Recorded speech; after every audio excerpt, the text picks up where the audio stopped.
আজকে ইলিশ ভাপা বানাবো। ইলিশ মাছটা আমার কাছে মনে হয় যেন একটা সুন্দরী, অসম্ভব গুণী, অথচ সুন্দর মনের মানুষ, ওরকম একটা মাছের মতো, যেন কোনো অহংকার নেই। এই মাছটাকে আমি নিয়ে নিলাম 4 পিস। আমি ভাপা করব।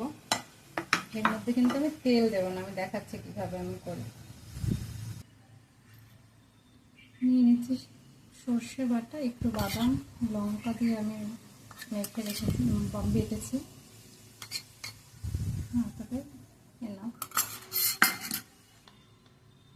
নেব অল্প হলুদ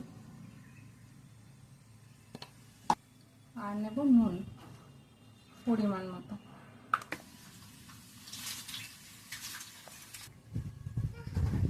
মাছটাকে মাখিয়ে নিলাম, দিয়ে দিলাম জল।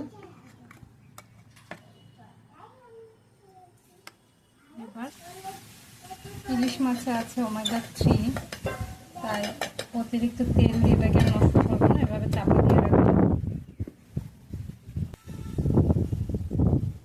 জলে একটা সুতি কাপড় দিয়ে নেই, তাহলে যে বাটিটা নড়ে না। এভাবে চাপা দিয়ে, উপর থেকে একটা চাপা দিয়ে রেখে দেবো। 20 মিনিট লাগবে না, 15 মিনিটেই মাছটা রেডি হয়ে যাবে। এবার খোলার পালা, দেখি কেমন হয়েছে। কত তেল বেরিয়েছে। হয়ে গেছে আমার ইলিশ ভাপা।